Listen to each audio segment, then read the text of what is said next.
नमस्कार दोस्तों जैसा कि आप सब जानते हैं यूरोपियन यूनियन में टोटल 27 मेंबर्स हैं। पहले यूनाइटेड किंगडम भी हुआ करता था लेकिन अब ये इसका पार्ट नहीं है। लेकिन यहाँ पर एक और देश है जो लंबे समय से कोशिश कर रहा है कि वो यूरोपियन यूनियन का मेंबर बने और वो है टर्की। ऑल्दो मैं बता दूं टर्की ईयू का पार्ट नहीं है, लेकिन टर्की का जो ट्रेड रिलेशन है यूरोपियन यूनियन के साथ वो काफी ज्यादा क्लोज है। और इसी के लिए एक बड़ा सवाल ये खड़ा हो रहा था कि रिसेंटली जो भारत और ईयू के बीच में ट्रेड डील हुई है, जिसमें आप सब जानते हैं कि यूरोपियन यूनियन से बहुत सारे जो प्रोडक्ट्स हैं उसके ऊपर भारत जीरो टैरिफ लगाएगा और वो बेनिफिट भारत को भी मिलेगा। तो सवाल ये हो रहा था कि क्या टर्की जो है वो इनडायरेक्ट वे में भारत के अंदर अपने बहुत सारे गुड्स को भेज सकेगा जीरो टैरिफ में। तो ये एक बड़ा जो सवाल खड़ा था इसका जवाब मिल गया और यहां पर यह है कि Turkish products excluded from India EU FTA benefits. तो देखो यहां पर क्या है ना कि टर्की के लिए तो नुकसान है, मतलब टर्की के लिए डिसएडवांटेज है, लेकिन उल्टा भारत के लिए फायदा है। मैं आपको बताऊंगा कि कैसे भारत के जो प्रोडक्ट्स हैं वो यूरोपियन यूनियन के थ्रू टर्की के अंदर आसानी से आ सकेंगे विदाउट एनी टैरिफ। और ये बड़ा एडवांटेज आप कह सकते हैं भारत के लिए, वो मैं आपको डिटेल से बताऊंगा। चलिए आगे बढ़ते हैं, लेकिन उससे पहले आप सबको बता दूं, आप में से जो भी लोग यूपीएससी की तैयारी कर रहे हैं 2027 हो या फिर 2028, हर एक बैच अवेल कर सकते हैं by using this code Ankit live. और ध्यान रखिएगा 31 जनवरी तक डबल वैलिडिटी भी आपको हमारे सभी बैचेस में मिलेगी। और ये फोन नंबर, अगर कोई भी डाउट है, प्रॉब्लम है बैच से रिलेटेड, ऑफर से रिलेटेड, इस पर कॉल करिए, मेरी टीम आपको अच्छे से गाइड कर देगी। चलिए शुरुआत करते हैं। सबसे पहले देखते हैं कि हुआ क्या है। जैसा कि मैं आपको बोल रहा था कि रिसेंटली भारत और यूरोपियन यूनियन के बीच में फ्री ट्रेड डील साइन हुआ है और यहां पर सवाल यही था कि क्या टर्की के जो गुड्स हैं वो भारत में जीरो टैरिफ में एंटर कर पाएंगे, क्योंकि टर्की और यूरोपियन यूनियन का जो सप्लाई चेन है वो काफी क्लोजली लिंक्ड है। मैं आपको बताऊंगा आगे कैसे। और यहां पर क्लैरिफिकेशन इसी की वजह से चाहिए था और सरकार ने जवाब दिया और सरकार का कहना है कि no, Turkish goods are excluded. मतलब ये जो ट्रेड डील हुई है भारत और ईयू के बीच में, इसमें टर्की के गुड्स को सेपरेट रखा गया है, इसमें इंक्लूड नहीं किया गया है। मतलब टर्की अपने गुड्स को आसानी से भारत में नहीं भेज सकेगा, क्योंकि एक सबसे बड़ा डर था, जैसा मैंने आपको बताया, टर्की और यूरोपियन यूनियन का काफी क्लोज रिलेशन है। तो क्वेश्चन अब ये आता है कि आखिरकार ये सवाल ही क्यों खड़ा हुआ। देखो जैसा मैं आपको बोला ना कि Turkey special relationship with EU, ये क्यों है मैं आपको बताता हूं। देखो टर्की यूरोपियन यूनियन का मेंबर नहीं है, चलो ये बात क्लियर है, लेकिन Turkey is part of European union Turkey custom union since 1996। जी हां, ईयू टर्की कस्टम यूनियन चल रहा है 1996 से। इसकी वजह से क्या होता है कि यहां पर यूरोपियन यूनियन से कोई भी गुड्स टर्की में आसानी से आ जाता है और टर्की से कोई भी गुड्स यूरोपियन यूनियन में चला जाता है विद जीरो टैरिफ। ज्यादातर जो इंडस्ट्रियल गुड्स हैं वो आसानी से फ्लो हो जाते हैं। यहां पर टर्की जो है उसने अपना जो लॉजिस्टिक चेन है, मैन्युफैक्चरिंग है, वो यूरोपियन यूनियन के साथ काफी डीपली अलाइन कर दिया, इंटीग्रेट कर दिया है। मतलब एक प्रकार से यह समझिए कि भले ही टर्की यूरोपियन यूनियन का मेंबर नहीं है, लेकिन ट्रेड के मामले में जो बेनिफिट है उसको वैसा ही मिलता है। लेकिन अभी भी ये यूरोपियन यूनियन का मेंबर नहीं बना है, ऑल्दो टर्की लंबे समय से ये चाह रहा है।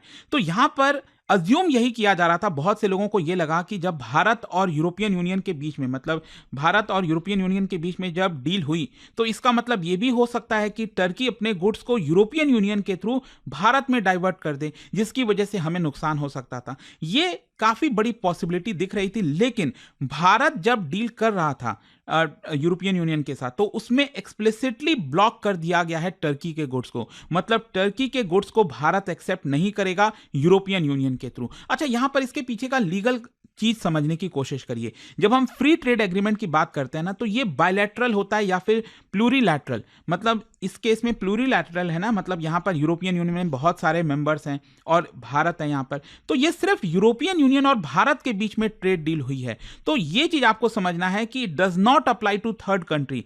जो टर्की है वो थर्ड कंट्री की डेफिनेशन में आएगा, एंड दैट इज वाई जो एफटीए का बेनिफिट है वो टर्की नहीं उठा सकता। मतलब अगर उसको बेनिफिट उठाना है, भारत में सामान भेजना है टर्की को जीरो टैरिफ में, तो उसको अलग से फ्री ट्रेड एग्रीमेंट साइन करना पड़ेगा भारत के साथ।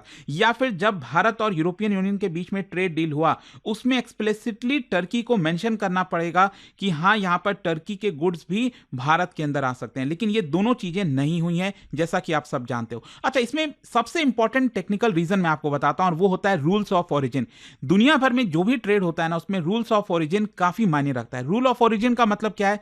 बेसिकली ये डिटरमाइन करता है कि वो जो प्रोडक्ट आ रहा है, जैसे मान लो भारत में कोई प्रोडक्ट आया जर्मनी से, ठीक है, तो यहां पर कैसे वो डिटरमाइन होगा कि वो जर्मनी का ही बना हुआ है? क्योंकि दुनिया में आज के डेट में आप सब जानते हैं कि कोई भी कॉम्प्लिकेटेड जो प्रोडक्ट होता है वो एक जगह पर नहीं बनता।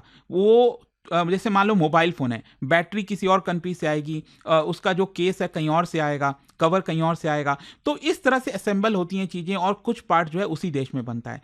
तो इंडिया और European union free trade agreement में जो रूल्स ऑफ ओरिजिन है वो एकदम स्ट्रिक्टली डिफाइन किया गया है। मतलब प्रोडक्ट या तो यूरोपियन यूनियन का ओरिजिन का होना चाहिए या फिर इंडियन ओरिजिन का होना चाहिए। इंडियन ओरिजिन वाले प्रोडक्ट ही यूरोप के अंदर जा सकते हैं और यूरोप वाले ओरिजिन के प्रोडक्ट ही भारत में आ सकते हैं। जैसे मान लो कपड़े की बात करें, मान लो भारत जो है बांग्लादेश से कपड़ा खरीदेगा और उसको क्या आसानी से यूरोप भेज सकेगा जीरो टैरिफ में? नहीं, वो कपड़ा भारत में ही बना होना चाहिए, तो ही हम उसको यूरोप में आसानी से जीरो टैरिफ में भेज सकेंगे। तो ओरिजिन की वजह से क्या होता है, यहां पर कैसे डिसाइड होता है ओरिजिन? मतलब सब्सटैंशियल ट्रांसफॉर्मेशन उस जगह पर होना चाहिए, ज्यादा वैल्यू एडिशन थ्रेशोल्ड एक दिया हुआ है कि इतना वैल्यू एडिशन होगा तो ही हम उसको उस देश का मानेंगे, ठीक है। जैसे मान लो अगर मैं कहता हूं कि पूरा का पूरा मोबाइल फोन जो है चाइना से बनकर आया और भारत में हमने क्या किया, एक बॉक्स बना दिया, उसको पैक कर दिया और स्टिकर लगा दिया, तो क्या ये करने से ये भारत में बन गया? नहीं ना, एक्चुअल में वो मोबाइल फोन ओरिजिनली कहाँ का है? चाइना का है।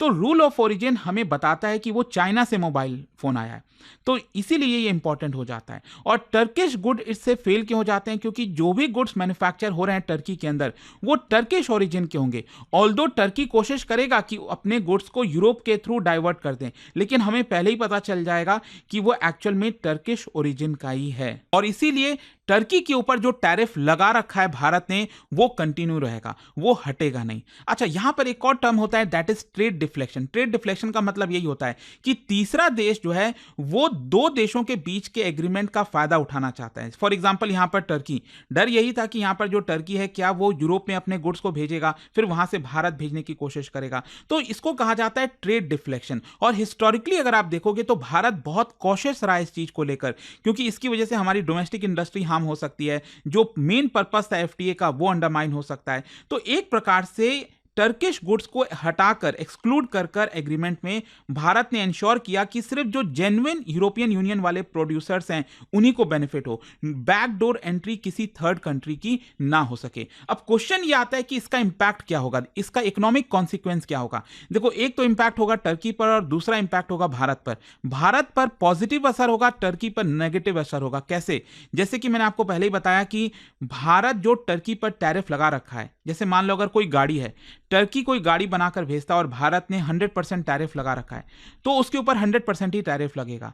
लेकिन जैसा मैंने आपको बताया कि अभी जर्मन कार्स या यूरोपियन यूनियन से कोई गाड़ी आएगी तो भारत ने उस ऑटोमोबाइल जो गाड़ियां हैं उसके ऊपर टैरिफ 110% से गिराकर 40% और करते करते 10% कर देगा भारत।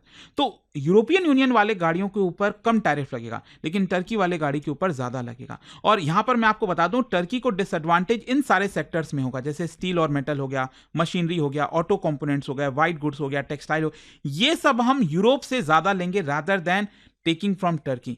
और यहां पर क्वेश्चन ये है कि भारत को फिर क्या फायदा हो रहा है, क्योंकि टर्की अपने गुड्स को तो ऐसा भेज नहीं पा रहा है, लेकिन भारत को एक स्ट्रैटेजिक ट्रेड एडवांटेज हो जा रहा है। मैं आपको बताता हूं कैसे। जैसे मैंने आपको बताया कि भारत के लगभग 99% जो गुड्स हैं उसके ऊपर यूरोप जीरो टैरिफ लगाएगा। जी हां, जीरो टैरिफ लगाएगा 99% हमारे गुड्स पर। अब मान लो अगर कोई कपड़ा है या फिर कोई भी चीज है भारत से एक्सपोर्ट होकर यूरोप में चला गया, मान लो फ्रांस में चला गया, जर्मनी में चला गया, ठीक है, अब वो तो कपड़ा वहां पर चला गया ना यूरोप के अंदर।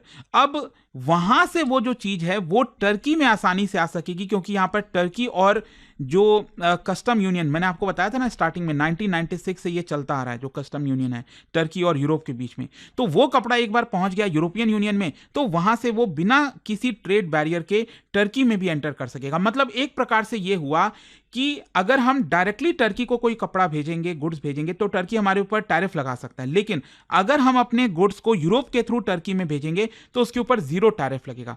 तो हुआ कि नहीं यहां पर एडवांटेज? भारत के लिए एक बहुत अच्छी खबर है, बेटर खबर है, लेकिन टर्की के लिए यहां पर नेगेटिव हुआ ये चीज। अच्छा, ये जियोपॉलिटिकली इतना मायने क्यों रखता है? देखो, ऑफिशियली अगर आप देखोगे तो भारत जो है ये दिखा रहा है, बोल रहा है कि देखो ये बहुत ही लीगल और टेक्निकल है प्योरली, लेकिन एनालिस्ट का कहीं ना कहीं मानना है कि भारत ने टर्की को जानबूझकर इस एग्रीमेंट से बाहर रखा, क्योंकि टर्की आप सब जानते हो वो लगातार एंटी इंडिया पोजीशन लेता रहता है। कश्मीर को लेकर पाकिस्तान के साथ काफी क्लोजनेस रखना, अभी ऑपरेशन सिंदूर में किस तरह से पाकिस्तान की मदद की। तो जो ट्रेड पॉलिसी है इट रिफ्लेक्ट स्ट्रैटेजिक ट्रस्ट।